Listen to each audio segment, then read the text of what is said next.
여러분, 이 시편은 말 그대로 시입니다. 시. 우리가 시를 읽을 때는 조금 분위기를 잡고 읽어야 되는데, 조금 이렇게 시를 낭송할 때는, 또 지금 이제 11월 말이지만 우리가 사실 늦가을이라고 볼 수 있는데, 특히 가을의 이 계절에 또 시들을 많이 읽습니다. 조금 분위기를 잡고 읽어야 되는데, 아무튼 시편의 말씀, 150편의 말씀 중에 다윗이 쓴 시편 40편 우리 앞부분을 말씀을 읽었습니다. 시를 읽을 때 이렇게 뭔가 조금 감정을 몰입해서 왜 이렇게 읽어야 되냐면, 시를 쓰는 그 사람의 어떤 감정, 또 이것이 특별히 신앙시일 경우에는 어떤 영적인 상태, 또 그 마음, 또 그때 당시에 어떤 상황이라든지 그때의 느낌이 즐거운 느낌이었으면 그 즐거운 느낌이 감정이 안에 들어가거나, 또 슬프거나 힘든 상황이었으면 그런 상황이 사실 이 시 안에 녹아 있기 때문입니다. 오늘 이 시편 40편을 보면 앞부분에 다윗이 어떤 상황이었나 하는 것을 알 수 있습니다. 내가 여호와를 기다리고 기다렸더니 귀를 기울이사 나의 부르짖음을 들으셨도다. 이 1절만 읽어도 다윗이 어떤 마음으로 이 시를 써내려가고 있는지, 하나님을 간절히 기다린 다윗이 하나님께서 자기의 기도, 부르짖는 그 간절한 기도를 하나님이 들어주셨다, 이것을 믿음으로 고백하면서 이 시편 40편을 쓰고 있습니다. 성경에 많은 인물들이, 하나님의 기쁨이 된 인물들이 참 많이 있습니다. 에녹도 그렇고요, 또 다니엘도 그렇고요, 모세도 그렇고 요셉도 그렇습니다만, 이 다윗 또한 정말 하나님이 기뻐하시는 사람이었습니다. 하나님께서 왜 다윗을 기뻐하셨는가, 제가 좀 생각을 해보니까 이런 몇 가지 다윗의 삶에서 특징이 나타납니다. 첫 번째는 다윗이 어떤 상황이나 환경 속에서도 하나님만 바라보았기 때문이라는 겁니다. 어떤 어려움과 상황이 있다 할지라도 다윗이 살아가면서 참 어렵고 힘든 일을 많이 경험을 했는데, 그런 일을 겪으면서도 다윗은 항상 하나님만 바라보았기 때문에 하나님이 다윗을 기뻐하지 않을 수가 없었다는 거예요. 다윗이 정말 하나님께 기쁨이 되는 그런 사람이었다는 거예요. 또 한편 다윗은 하나님 앞에 매우 겸손한 사람이었습니다. 매우 겸손하고, 또 다윗은 하나님 앞에서 자기의 부족함과 때로는 자기의 잘못과 죄를 깨닫고 뉘우칠 줄 알고, 또 그를 통해서 하나님의 은혜와 긍휼을 구하는 사람이었기 때문입니다. 그러니까 하나님께서 다윗에게 은혜와 긍휼을 베푸실 때 다윗의 그 애통하는 마음, 또 다윗의 그 하나님을 바라보면서 그 마음 가운데에 자신의 부족함을 하나님 앞에 아뢰고 하나님께 그대로 보여드리면서 솔직하고 정직한 다윗의 마음을 하나님께서 보시고 이 다윗을 하나님이 기뻐해 주신 줄 믿습니다. 또한 다윗은 하나님의 법칙과 하나님의 원칙을 다윗은 믿고 따르고 신뢰했습니다. 또한 다윗은 하나님이 도와주실 것이라고 하는 것을 의심하지 않고 믿었던 사람입니다. 하나님이 도와주실 것이다. 오늘 이 말씀에도 내가 여호와를 기다리고 기다렸더니, 반복되잖아요. 같은 표현이 반복되잖아요. 그러니까 하나님이 귀를 기울이사 나의 부르짖음을 들으셨도다. 그러니까 다윗은 내가 간절히 부르짖을 때 하나님이 내 기도에 귀를 기울이시고 들어주시고 응답하신다라고 하는 것을 다윗은 믿고, 또 그것이 실제로 삶 속에서 이루어지는 삶을 살았습니다. 또한 다윗은 어떤 상황 속에서도 하나님을 찬양하고 하나님을 높이는 사람이었기 때문에 하나님이 또한 다윗을 기뻐했습니다. 여러분, 다윗이 얼마나 하나님을 찬양하는 데 있어서 전문가였는지, 얼마나 하나님을 다윗이 기쁘게 찬양하고 즐겁게 찬양했는지, 그 다윗의 연주하는 소리를 듣고 사울 왕의 우울증이 사라질 만큼, 그만큼 다윗이 하나님을 기쁘게 찬양한 거예요. 그만큼 다윗의 이 연주에, 어떤 악기였는지 모르겠어요. 그러나 다윗의 그 연주에 깊은 신앙과 하나님을 사랑하는 마음이 그 안에 실려 있으니까, 이것으로 하나님을 높이는 음악을 하니까 주위에 있던, 특별히 사울 왕의 그 우울증과 불안한 마음과 사울 왕을 괴롭히는 그런 여러 가지 어떤 악한 영의 그러한 역사들이 사라져간 것을 볼 수 있습니다.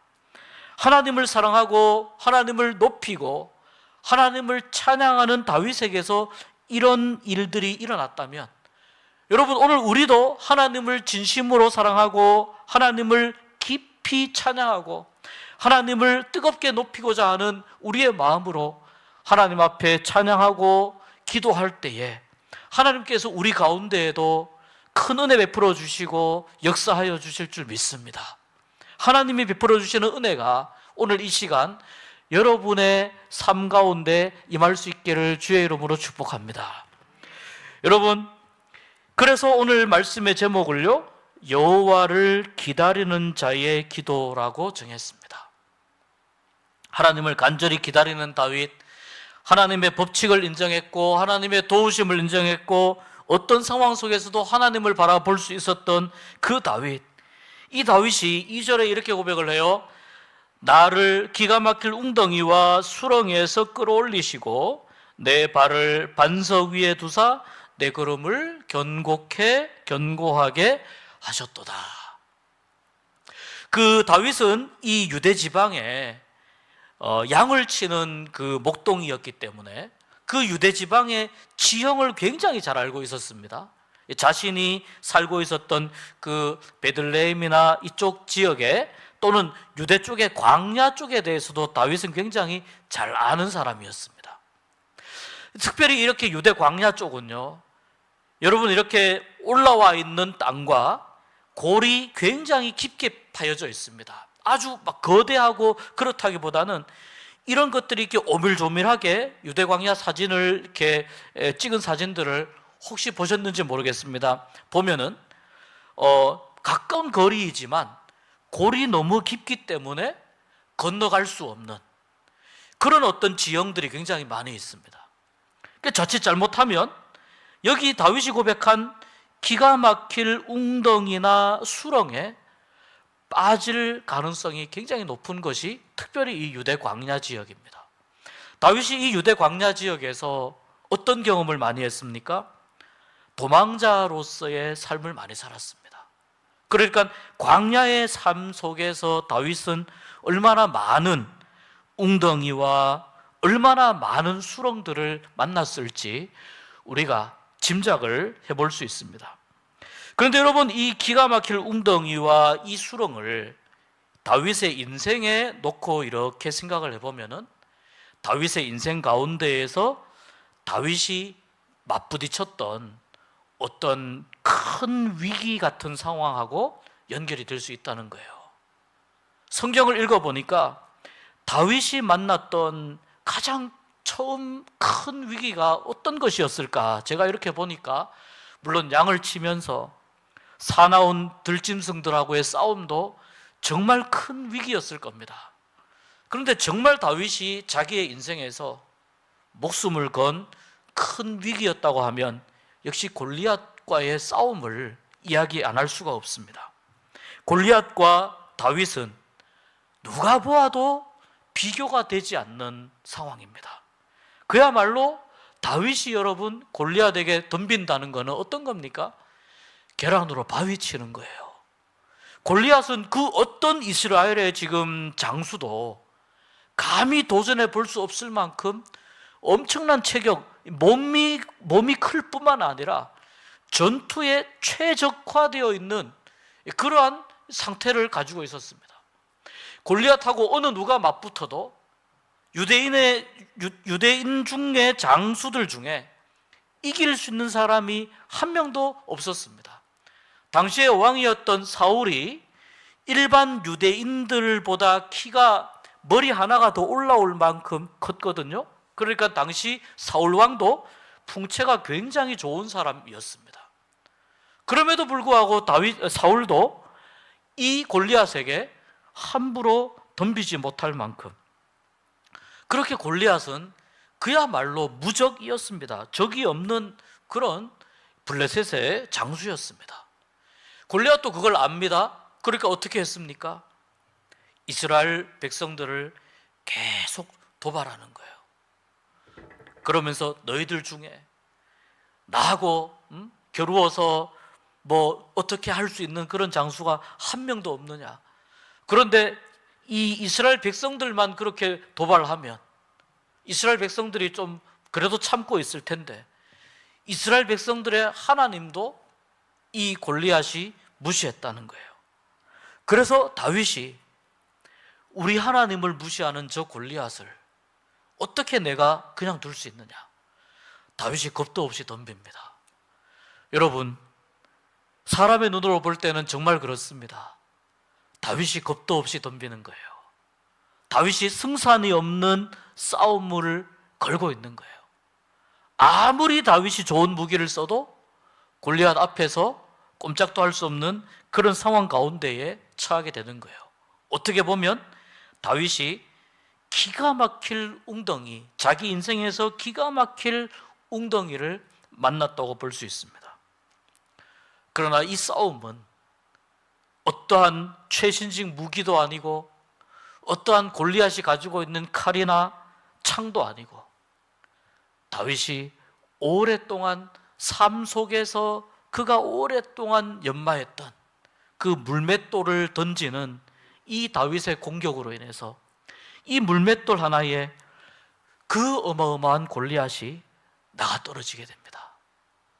여러분, 다윗이 자기의 물맷돌을 던지는 이 돌팔매를 던지는 그 실력을 믿고 골리앗 앞에 섰을까요? 다윗이 골리앗 앞에서 이렇게 선언합니다. 나는 네가 모욕하는 이스라엘의 하나님 만군의 여호와의 이름으로 나는 너에게 간다. 다윗의 고백입니다. 다윗이 자기 인생에서 어쩌면 영원히 빠져서 나올 수 없는 그러한 기가 막힐 웅덩이를 만났다고 그렇게 볼 수 있지만, 그러나 이 골리앗이라고 하는 기가 막힐 웅덩이를 만났을 때 믿음으로 골리앗 앞에 섭니다. 만군의 여호와의 이름으로 내가 던지는 이 돌팔매가 분명히 하나님께서 정확하게 골리앗의 정수리에 정확하게 명중되게 하실 것이다. 하나님께서 이 골리앗을 오늘 내 손에 붙여주실 것이다. 그 믿음으로 선언하고 골리앗 앞에 나간 거예요. 골리앗이 쓰러졌습니다. 다윗의 인생 가운데 기가 막힐 웅덩이에서 건져주시는 하나님의 이 놀라운 은혜를 경험을 하게 됩니다. 그 이후에 다윗은 계속해서 그의 인생 가운데에서 힘들고 어려운 웅덩이와 수렁을 많이 만납니다. 다윗의 인생을 다시 비추어 보니까 다윗이 경험한 기가 막힐 웅덩이와 수렁 중에 하나가 바로 사울 왕이었더라고요. 여러분, 사울 왕이 다윗에게 어떤 질투심이라든지 어떤 이런 것을 느껴서 또 사울 왕이 우울증이 심해지고 이러면서 내가 저 다윗을 죽여야 되겠다 이렇게 생각하고 사울 왕이 자기의 군대를 몰아서 다윗을 추격해 가기 시작합니다. 역시 다윗에게는 군대가 없습니다. 사울은 자신이 지금까지 훈련시켜서 만든 최정의 부대가 있습니다. 다윗과 사울이 비교할 수 없을 만큼의 권력과 군사력과 힘의 차이가 있습니다. 사울은 끊임없이 다윗의 목숨을 노리고 추격해 옵니다. 다윗은 사울의 그 추격을 뿌리치면서 광야로 계속해서 광야로 숨어들고 피신하고 도망하게 됩니다. 광야로 숨어들었던 다윗이 숨어들었던 이 광야는 사람이 거기에서 오래 살 수 없는 곳입니다. 그런 지형입니다. 거기에서 다윗은 허기진 배를 움켜쥐며 이 사울의 군대와 살기 넘치는 그 추격을 피해서 계속해서 사울과 맞서지 않고 도망을 가게 됩니다. 그러다가 사울의 추격을 피해서요, 엔게디라고 하는 어느 그 광야에 커다란 굴이 있는데요, 그 굴 속에 다윗과 다윗의 일행이 먼저 숨어서 들어가게 됩니다. 사무엘상 24장에 보니까 이 커다란 굴에 다윗 일행이 그 안쪽에 숨어서 들어가 있는데, 공교롭게도 사울이 발을 가리러, 무슨 말이냐면 볼일을 보러 갔다는 겁니다. 용변을 보러 사울이 이 굴에 들어갑니다. 사울은 조금 더 굴 입구 쪽에 있었고, 다윗 일행은 누군가가 들어오는 걸 봤는데 그 누군가가 사울 왕이에요. 그래서 이 다윗 일행은 더 굴 속에 깊숙이 숨어 있습니다. 많은 동굴 지형 가운데 하필이면 그 굴에서 만난 거예요. 자기의 목숨을 노리는 사울을 만난 거예요.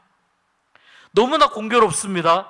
사울은 이 굴 속에 자기 혼자인 줄 알고 급한 볼일을 보게 됩니다.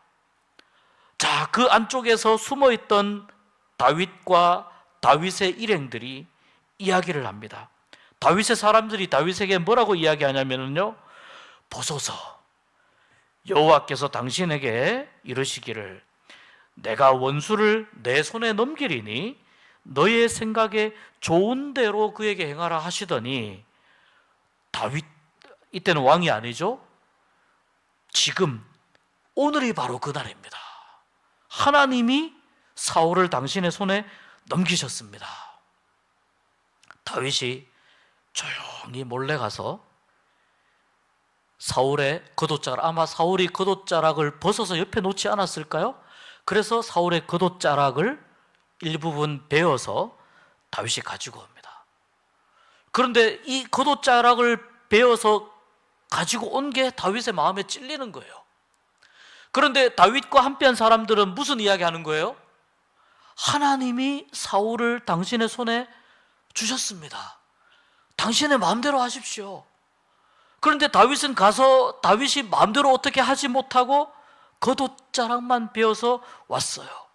그리고 마음에 찔려서 자기와 함께한 그 부하들에게 이렇게 이야기합니다.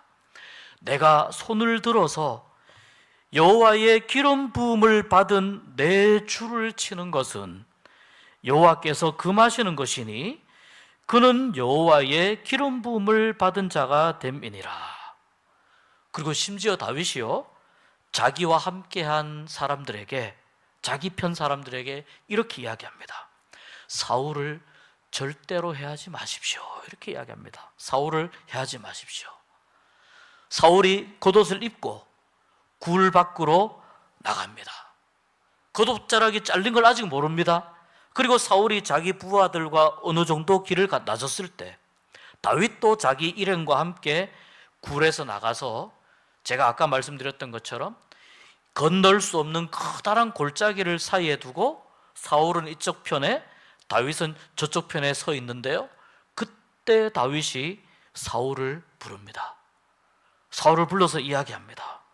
보십시오, 왕이시여, 다윗이 왕을 해하려 한다는 소문들이 있는데 그 말을 어떻게 믿으십니까? 다윗이 당신을, 사울 왕을 해치려는 그런 사람들의 이야기가 있는데 어찌하여 왕은 그 말을 믿으십니까? 오늘 어떤 일이 있었는지 아십니까? 오늘 왕께서 굴에 들어왔을 때 여호와께서 이 굴 안에서 왕을 내 손에 넘기셨습니다. 그런데 나와 함께한 나의 부하들이 왕을 죽이라고 이야기했습니다. 하나님이 왕을 내 손에 주었으니까 죽이라고 했습니다. 그런데 내가 왕을 아껴서, 내가 왕에게 그럴 수 없어서 이렇게 이야기했습니다. 나는 내가 왕을 해칠 수가 없습니다. 내 사울 왕을 해칠 수 없습니다. 그는 여호와의 기름 부음을 받은 자이기 때문입니다 라고 내가 나와 함께한 사람들에게 이야기했습니다. 자, 지금 보십시오. 내 손에 지금 뭐가 있습니까? 내 손에 왕의 옷자락이 있습니다. 내가 왕의 옷자락만 몰래 베어서 가지고 나왔습니다.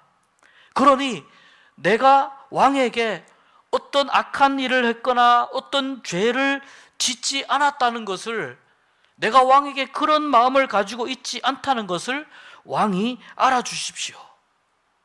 사울왕 당신은 나를 찾아서 계속해서 나의 목숨을 해치려고 했지만 나는 왕에게 그렇게 하지 않았습니다.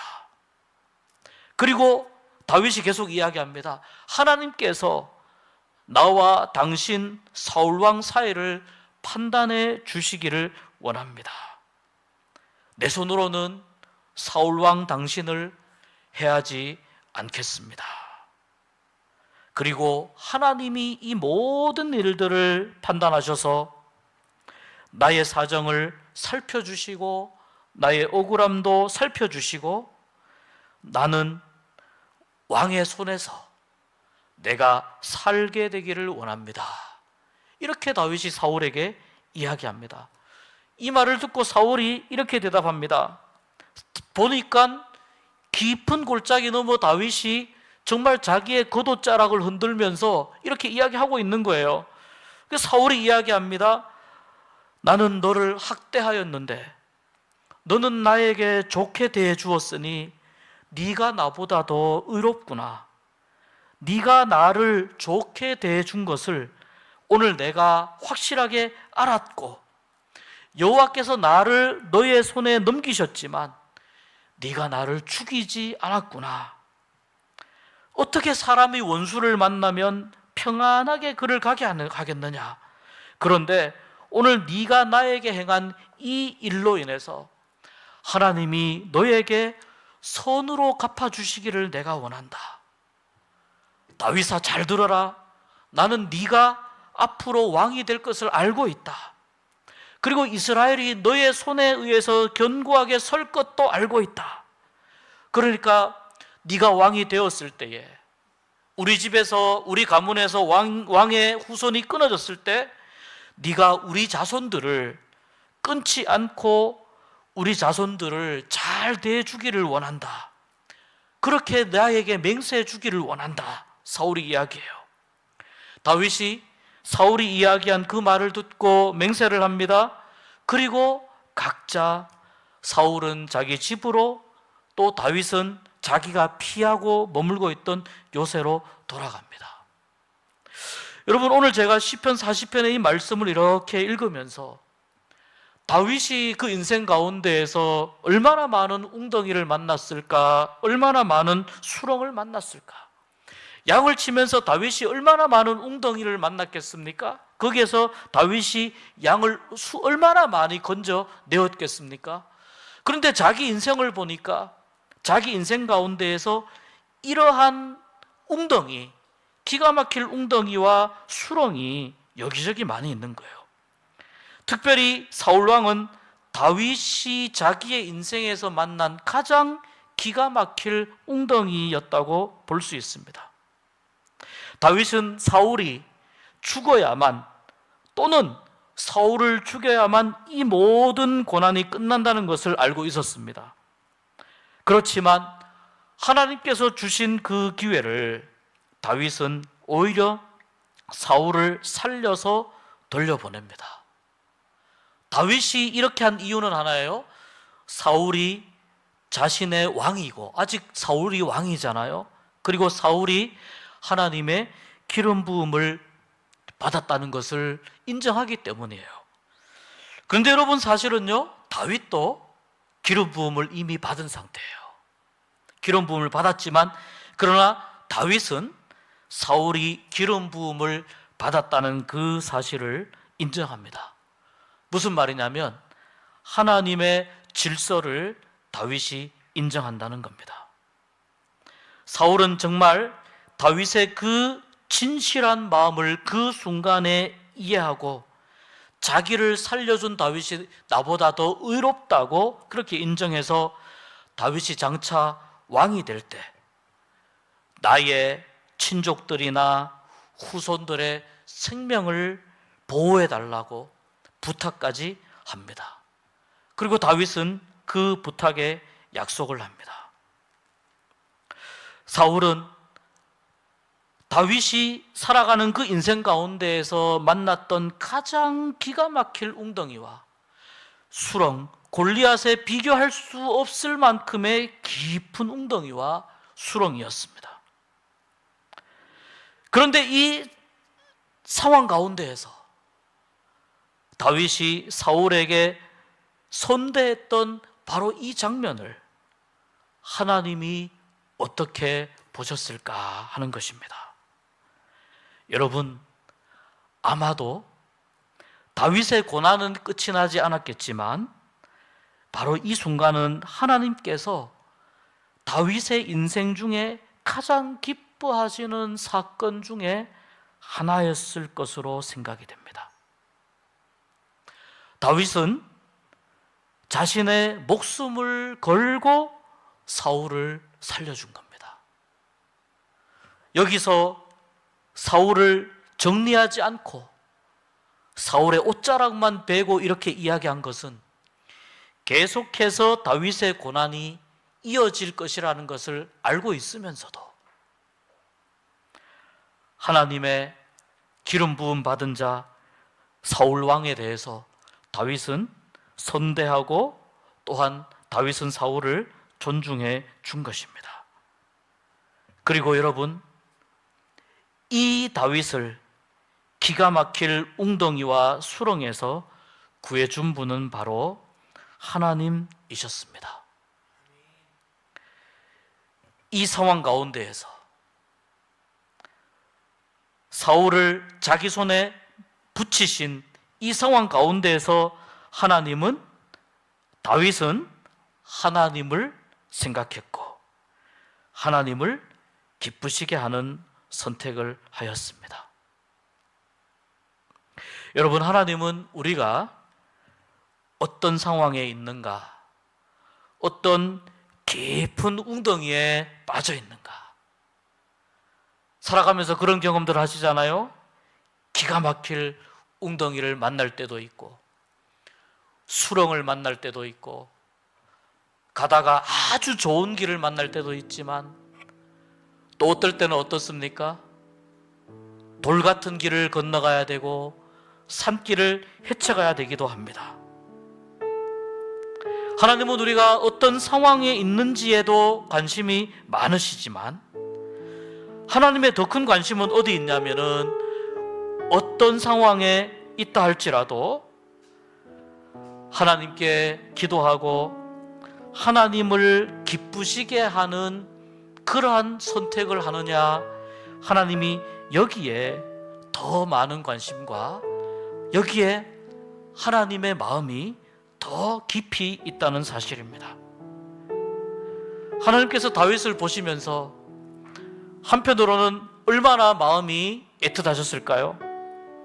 계속해서 고생을 해야 되는데, 다윗이 앞으로도 더 많은 고생을 해야 되는데, 그런데 하나님은 그 다윗이 고생하는 그 순간순간에 피할 길을 내시고 결국은 오늘 이 고백처럼요, 나를 기가 막힐 웅덩이와 수렁에서 끌어올리시고 내 발을 반석 위에 두사 내 걸음을 견고하게 하셨습니다. 이렇게 다윗이 고백할 수 있도록 하나님은 다윗의 인생을 이끌어 주신 줄 믿습니다.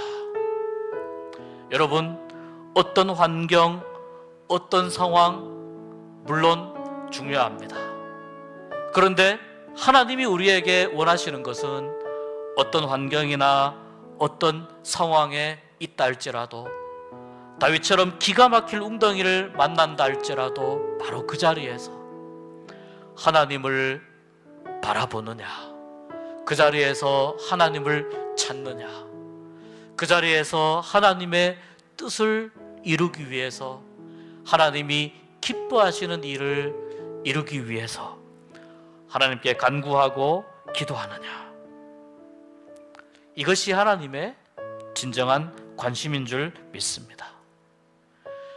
여러분도 다윗처럼 하나님을 오래 기다리고 하나님께 오래 기도하는 기도의 제목들이 있으실 겁니다.